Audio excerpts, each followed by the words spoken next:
नमस्कार मंडळी, आज आपण 9 नक्षत्र म्हणजे आश्लेषा या नक्षत्राची माहिती घेणार आहोत। या नक्षत्राचे 4ही चरण हे कर्क राशीमध्ये येतात। या नक्षत्राचा स्वामीग्रह आहे बुध आणि कर्क राशीचा स्वामीग्रह आहे चंद्र, म्हणजेच चंद्र आणि बुध या 2 ग्रहांचा आश्लेषा नक्षत्रावरती प्रभाव असतो। या नक्षत्राची देवता आहे सर्प आणि त्याचं चिन्हसुद्धा कुंडली मांडून बसलेला सर्प आहे।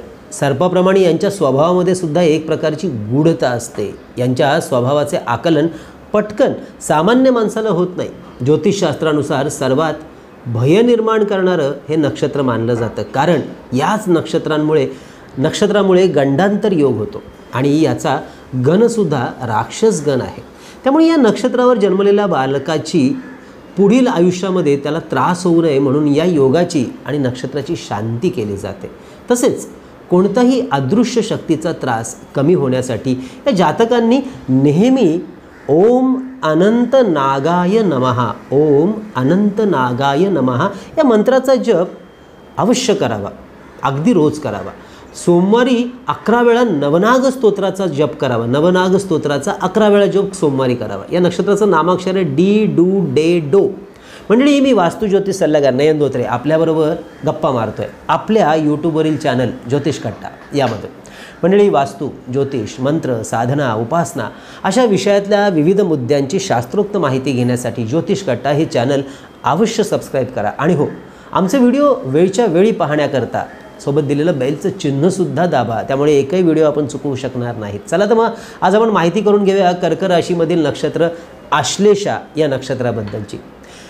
या नक्षत्रावर बुध ग्रहाचा नकारात्मक प्रभाव थोडा जास्त असतो।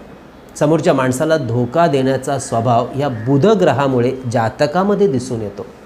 आपल्या स्वतःच्या फायद्यासाठी दुसऱ्यांना फसवण्यात या नक्षत्राची व्यक्ती मागे पुढे पाहत नाही असं ज्योतिषशास्त्र मानतं। षडयंत्र रचण्यामध्ये पटाईत असतात। आपल्या संमोहनकारी मनमोहक बोलण्याने समोरच्याला आपलंसं करून घेण्यामध्ये ही मंडळी पटाईत असतात। बोलण्याचे चातुर्य यांच्यामध्ये फार सुरेख असतं।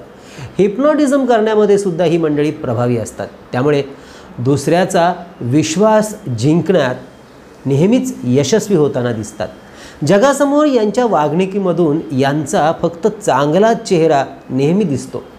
येणारं संकट ओळखण्यामध्ये ही मंडळी फार पटाईत असतात। यांचा पारलौकिक शक्तीचा अभ्यास खूप चांगला असतो। कोणत्याही गोष्टीच्या मुळाशी जाण्याचा यांचा स्वभाव असतो आणि त्यामुळेच राजकारणात यांच्याशी कोणीही स्पर्धा करू शकत नाहीत। यांची वाकपटुता वाखाणण्यासारखी असते। आपल्या वाणीने, आपल्या वाचेने, आपल्या बोलण्याने समोरच्याला लगेच जिंकून घेतात, वश करतात आणि म्हणून राजकारणात ही मंडळी नेहमी यशस्वी होताना दिसतात। तसेच कोणत्याही गोष्टीच्या व्यापारासाठी सुद्धा ही मंडळी यशस्वी होतात, कारण तिथे सुद्धा बोलायचं असतं।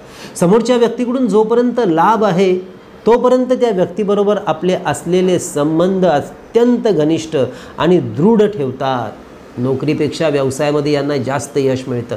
लेखन कार्य, संमोहनशास्त्र, राजकारण, अभिनय या क्षेत्रामध्ये ही मंडळी हमखास यशस्वी होताना दिसतात। कीटकनाशक, विषारी द्रव्य, कोणत्याही पद्धतीचे केमिकल, उदाहरणार्थ दारू, पेट्रोलियम पदार्थ, सिगारेट, गांजा, अफू यासारख्या व्यवसायामध्ये यांना विशेष यश लाभ मिळताना दिसतात। तसेच मानसशास्त्र, संमोहनशास्त्र, योगशास्त्र याच्याच बरोबरीने सध्या जो प्राण्यांना शिकवण्याचा जो ट्रेंड आपल्याकडे सुरू आहे, कुत्र्यांना वगैरे, त्यामध्ये सुद्धा यांना विशेष लाभ, यश मिळतं।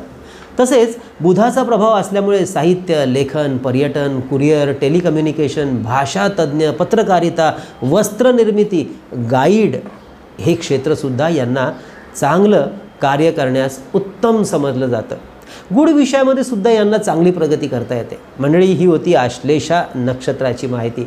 पुढील भागामध्ये आपण सिंह राशी म्हणजे 5वी राशी, ज्याचं नक्षत्र आहे मघा, या नक्षत्राची माहिती घेणार आहोत। मंडळी, सध्या कोरोनाचं वातावरण सगळीकडे थैमान घालतं आहे, तेव्हा आपणच आपली काळजी घ्यायची आहे आणि काळजी घेणं, घरातून बाहेर न पडणं, सोशल डिस्टन्स ठेवणं हाच त्याच्यावरचा एकमेव उपाय आहे।